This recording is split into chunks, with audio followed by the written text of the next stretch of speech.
Right, now I'm going to make a short video which looks at, in particular, unemployment over the economic cycle, but it's an approach that could also be used if you were writing an essay that focused on inflation or perhaps inequality. So this is not an approach for a specific question on unemployment. I'll make a separate video on that. So the first diagram that we might construct would be one that depicts the different stages of the economic cycle. So here, our horizontal axis is going to be time in years, and our vertical axis is going to be GDP, which could be GDP in absolute terms, or it could be a rate of change, so a positive or negative growth rate. So if you remember, the economic cycle has between 8 and 11 years between peak and peak, or trough and trough. So essentially, it looks a little bit like this. And you'll see that each consecutive trough or low point of the economic cycle is slightly higher than the previous one. So if we continued our diagram over here, it would look like this. And the idea is that we have this underlying trend of positive growth. So this is a GDP trend, and you'll remember that in recent years a country like the UK has expected about 2% per annum. And obviously that compares very unfavourably with the rates of growth of BRIC nations and most Asian countries.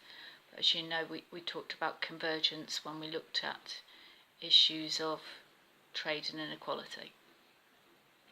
So essentially we now need to understand the different points on our cycle. So here is, if you like, the peak of the upswing, and here is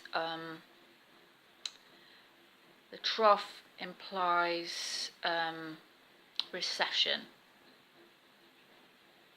So your process is, you have a recession, and after a while investment opportunities begin to look enticing. People begin to take risks with investment because interest rates are low and there's lots of spare resources, and we move into the upswing of the cycle. So as we move up the upswing of the cycle, we begin to see falling unemployment, and we begin to see signs of inflation. So remember, the dot over the top means change. So here I'm, for a shortcut, I'm using P dot, which is inflation, change in prices. So as we move into the upswing towards the very peak of the economic cycle, we've got a high rate of economic growth. So we've got growth, let's put that in as well. We've got inflation as capacity of labour, capital, land, and all kinds of resources tightens. Price increases are used to ration resources, and obviously the pool of economically active unemployed people, but also some of the inactive people, is diminishing. So we also see, as well as falling unemployment, we would see lower economic inactivity. And if you are thinking of writing about unemployment, do make sure you reference back to the literature on economic activity and economic inactivity. So this point in the economic cycle is the upswing, so those are the characteristics.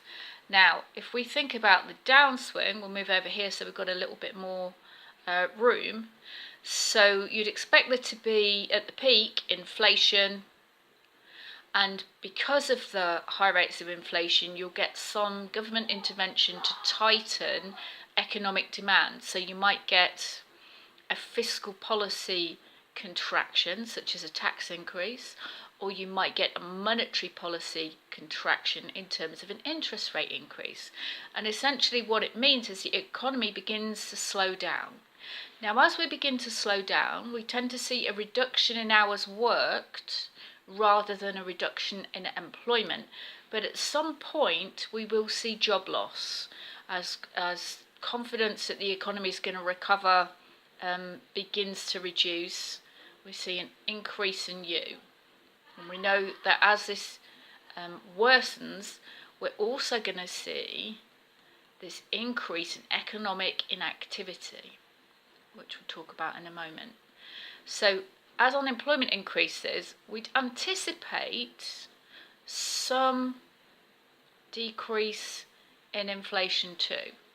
So here, very simply, we're mapping how the changes in growth rate, which are associated with peaks and troughs, but are also associated with this trend of increase in gross domestic product, can be linked to patterns of inflation, P dot, and patterns of unemployment. So the next thing we want to consider is, if we're just mentioning unemployment as one particular aspect of our answer, whether it's on growth, inequality or inflation, we can also do this by thinking about the production possibility frontiers. So remember, we have a diagram which represents all of the combinations of a manufacturing industry and a service industry. So using all of the resources, if we just have manufacturing in this industry, we can be here.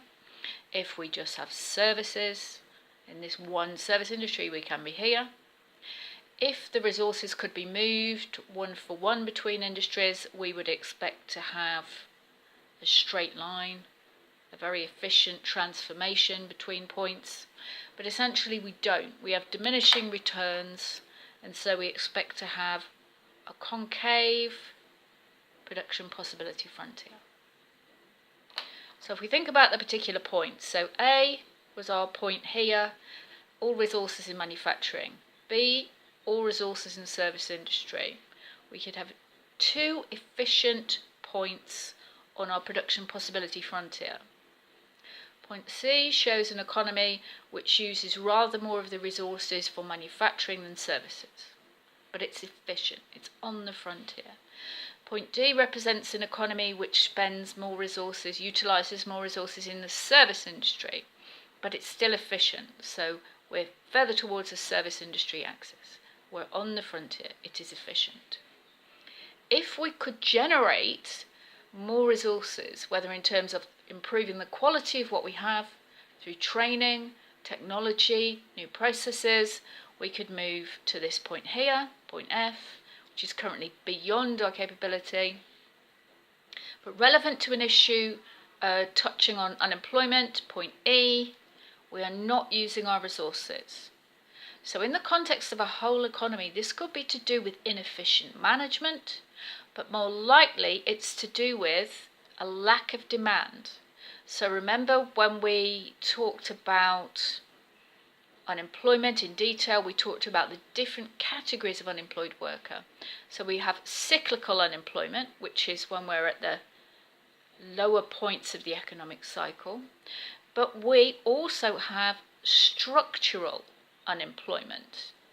So this is best exemplified if we think of an economy like the United Kingdom in the 1980s and late 1970s, which moved from having a lot of heavy industry, manufacturing, steel, coal, dock work, and these jobs disappeared. They were replaced by different technologies, and some of them were outsourced into different countries with cheaper labour. So structural unemployment is represented by an inability to move our resources, whether it's labour or capital, whether it's our equipment, into a new industry. We should always be looking to maximise the use of our resources. We should always be considering the opportunity cost. We've got to use limited resources effectively. And point E shows us an economy that isn't able to use these resources. Is it because of a lack of demand, as exemplified by cyclical unemployment, or is it because the economy has radically changed and we haven't updated our resources, we haven't retrained people, we haven't built housing so that they can move around the country, we haven't improved infrastructure, in which case it's a structural problem. So just to complete this discussion of the types of unemployment, we had cyclical, which is to do with the downswing of the economic cycle. We had structural, which is to do with a change in the comparative advantage of a nation. We also had seasonal unemployment, which some of you will have experienced yourselves. Christmas jobs in the retail industry, summer jobs in hotel and tourism, summer jobs in agriculture. So seasonal employment and unemployment. We also have frictional, which is the short gap in time when people move, particularly at high levels of economic activity. People decide that they're going to change jobs, and they might have a short period of unemployment between finishing, starting their next job. And then we also need to consider whether unemployment is voluntary or involuntary. So essentially that sums up unemployment as it could be used to look at other potential topics. So how it's related to inflation, how it might be related to growth in the economic cycle, and how it's related to inequality. And we'll look at unemployment in more detail in the next video.